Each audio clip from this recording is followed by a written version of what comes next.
தென்னாடுடைய பெரியவா போற்றி, பெரியவா போற்றி, பெரியவா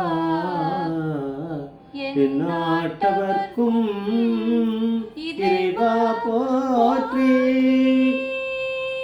இறைவா போற்றி, சர்வஜா சர்வஜா சர்வயாவே மகாபெரியவா சரணம், மகாபெரியவா சரணம், சர்வஜானே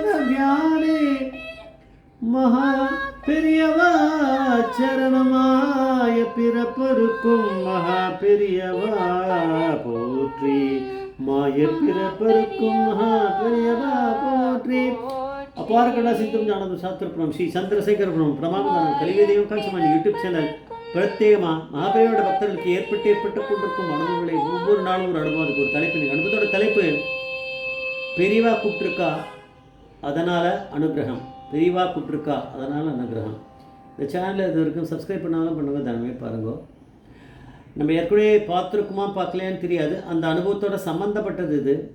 அதாவது வயசான சித்தப்பாவுக்கு குழந்தை பாக்கியம் அப்படின்னு ஒரு டைட்டில் ஒன்று பார்த்தோம். அதாவது கல்பாத்தி, புது கல்பாத்தியை சேர்ந்த வெங்கட்ராமையர் அவர், அப்புறம் அவருடைய தம்பி வெங்கட சுப்பிரமணியத்துக்கு 44 வயசாச்சு. அவருடைய பொண்டாட்டிக்கு 39 வயசு, குழந்தையே பிறக்காது அப்படின்னு அவன் நினச்சிருந்த போது பெரியவாள் ஒரே ஒரு வாட்டி தரிசனம் பண்ண வந்திருக்கா.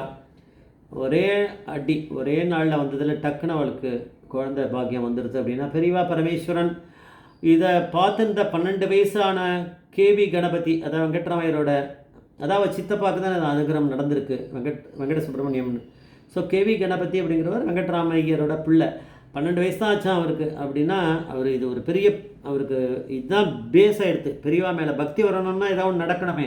அவர் இதை பார்த்து ரொம்ப சொல்லிகிட்டே இருப்பாப்புல இருக்குது வீட்டில். அதனால் அவருக்கு அது தெரிஞ்சிருக்கு, குழந்தையே பிறக்காதுன்னும் போது எப்படி குழந்தை பிறக்க வைப்பான் அப்படின்னா பெரியவா பரமேஸ்வரன் நினச்சிட்டா எல்லாமே நடந்துடும். அது இவர் அந்த கேவி கணபதி படிப்பெல்லாம் முடிச்சுட்டு வேலை தேடி இருந்தார்.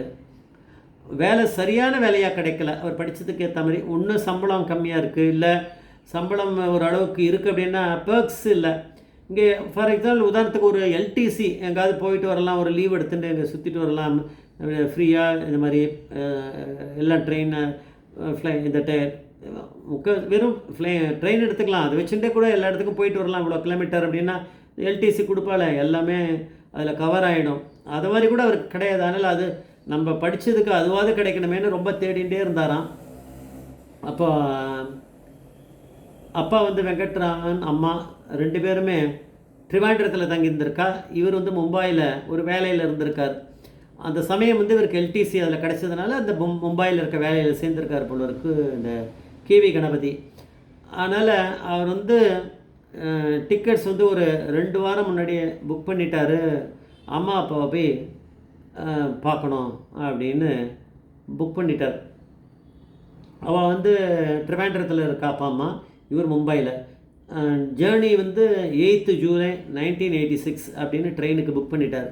ஆனால் 1 ஜூலை அன்றைக்கி ரிசர்வ் பண்ணிட்டார் 8 போகிறதுக்கு.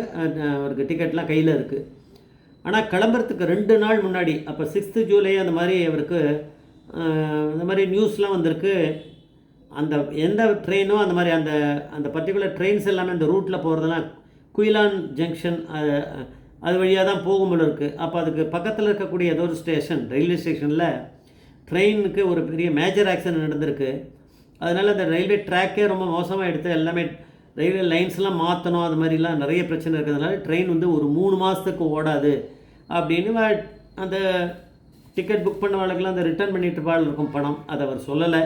இதெல்லாம் எடுத்து அவர் இப்போ எப்படி போகிறது அப்படின்னு பார்க்கும்போது அவர் என்ன பண்ணார், திடீர்னு தோணியிருக்கு, சரி நம்ம திருப்பதி போயிட்டு தரிசனம் பண்ணலாம், நாங்கள் போயிட்டு அப்புறம் ஊருக்கு போகலான்னு. திருப்பதிக்கு போன உடனே பெருமாளை பார்த்த உடனே பெரியவா ஞாபகம் வந்திருக்கும்.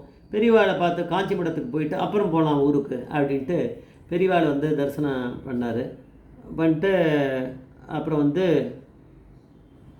அங்கே வந்து அவர் அப்பா அம்மாவுக்கு ஃபோன் பண்ணிவிட்டு நான் இங்கே அவள் அப்பா அம்மாவுக்கு ஃபோன் பண்ணி நான் அந்த மாதிரி சொல்லணும் இல்லையா தகவல். ஏன்னா அவர் அந்த மாதிரி முதல்ல வந்து கிளம்பின ட்ரெயின்லாம் ஆக்சிடெண்ட்டாக இருக்குன்னா அவள் பயப்படுவாள். அதனால் ஃபோன் கான்டாக்டில் இருந்திருப்பார் அம்மா அப்பா கிட்ட. அப்புறம் அவர் திருப்பதிக்கு போனோடனே அந்த காலத்தில் என்ன மொபைல் இருந்ததோ இல்லையோ ஏதோ ஒரு லேண்ட்லைன் வழியாவது வீட்டுக்கு ஃபோன் பண்ணியிருப்பார். அந்த மாதிரி இருக்கும்போது அவள் வந்து சொல்லியிருக்கா, அவள் சொல்லி தான் அவர் வந்திருப்பார். அது வேறு இருக்குது. ஏன்னா பெரியவா வந்து எப்படியாதானே பிடிச்சி இழுப்பா. இவருடைய தங்கைக்கு கேவி கணபதியோட தங்கைக்கு வந்து வரன் கேட்டுட்டே ட்ரை பண்ணிகிட்டே இருக்கா, கிடைக்க மாட்டேங்கிறது. அதுக்கு அந்த பொண்ணு வந்து என்ன ஒரு கண்டிஷன் போகிறது அப்படின்னா, கெட்ட பழக்கங்கள் இல்லாத ஒரு பையன் மட்டும் கிடைச்சா போகிறோம், வேறு எதுவும் இல்லை போடலை. படித்தானா படிக்கலையா அதெல்லாம் பார்க்கல. அந்த மாதிரி ஒரு நல்ல பழக்க வழக்கங்கள் இருக்க பையனாக எனக்கு ஓணும் அப்படின்னு. அதனால் அவர் அங்கேருந்து பண்ணியிருப்பார் இருக்கும். திருப்பதியிலேருந்து அதை பண்ணும்போது இனிமேல் மகாபரிவாகிட்ட போய் அது சொல்லி நீ அனுகிரகத்தை வாங்கிட்டு வந்துடும் அப்படின்னு சொல்லியிருப்பாளாக இருக்கும். அவர் அது சொல்லலை. சிலதெல்லாம் எனக்கு தோணும், அதை வச்சு தான் நான் சொல்கிறேன். இவர் திருப்பதிலேருந்து நேராக காஞ்சிபுரத்துக்கு போயிட்டார். போனார், விஷயத்தை சொன்னார். தங்கைக்கு வந்து இந்த மாதிரி கல்யாணம் ஆகணும், அந்த மாதிரி கெட்ட பழக்கங்கள்லாம் இல்லாத ஒரு பையனாக கிடைக்கணும்னு அவள் எதிர்பார்க்குறா தங்க அப்படின்னா. பெரியவா வந்து சிரிச்சுட்டே பிரசாதத்தை கையில் கொடுத்து, இந்த பிரசாதம் அவளுக்காக, அதாவது தங்கைக்காக கொடுக்குறாராம் பெரியவா, அவகிட்ட சேர்த்துரு அப்படின்னு கொடுத்துருக்கா. அப்படி கொடுத்தது சேர்த்ததுனால என்ன ஆச்சு அப்படின்னா, ரொம்ப சீக்கிரமாகவே அவளுடைய தங்கைக்கு கல்யாணம். அவள் என்ன நினச்சாலும் அதே மாதிரி ஒரு நல்ல குணம் பழக்க வழக்கங்கள் இருக்கக்கூடிய பையன், பேட் ஹேபிட்ஸ்லாம் இல்லாத ஒரு பையன் அவளுக்கு அமைஞ்சு இப்போ அவள் ரொம்ப சந்தோஷமாக இருக்கா அப்படின்னு. அதனால் இது பார்த்தீங்கன்னா அவருக்கு கடைசியில் சொல்கிறார், பெரியவா கூப்பிட்ருக்கா, அதனால தான் நான் பெரியவாளை தரிசனம் பண்ண முடிஞ்சேன். ஆமாம், அது கரெக்டு தான். ஏன்னா பெரியவா எப்படி கூப்பிட்ருக்கா அப்படின்னா, அங்கே ட்ரெயின் தான் வந்து ஆக்சிடெண்ட் ஆகிடுது இல்லை, அங்கே இதுக்கிட்ட குயிலன்கிட்ட. அதனால் இவர் போன இது வந்து நம்ம திருப்பதிக்கு போக வச்சுட்டார். பெரியவா பார்த்தா, நீ முதல்ல பெருமாளை பார்த்துட்டு என்ன வாடா அப்படின்னாரு. நிறைய அக்கேஷனில் அவர் தான் நடக்கும். ஒன்று பெரியவாளை பார்த்துட்டு பெருமாளை பார்க்க போக சொல்லுவார், இல்லை அங்கே போனவாளை இங்கே இழுப்பார். அதனால் பெருமாள் பார்த்துட்டு வரும்போது இங்கே கரெக்டாக இங்கே இழுக்கிற மாதிரி கொண்டு வந்துட்டார். அங்கே ஒரு ஆக்சிடெண்ட் ஆனதுனால இவரே தப்பிக்க வச்சுட்டார் உயிர், கேவி கணபதியும். அதனால் பொண்ணுக்கும் அவருடைய தங்கைக்கும் கல்யாணம் ஆகிற மாதிரி வச்சுட்டார். ஆனால் பெரியவா கூப்பிட்டா தான், பெரியவா கூப்பிட்டு அதனால் அனுகிரகம் பண்ணிருக்கார் அப்படிங்கிறார். ஜெய் ஜெய்சங்கர் மகாபிரிய பாதமீச்சரம்.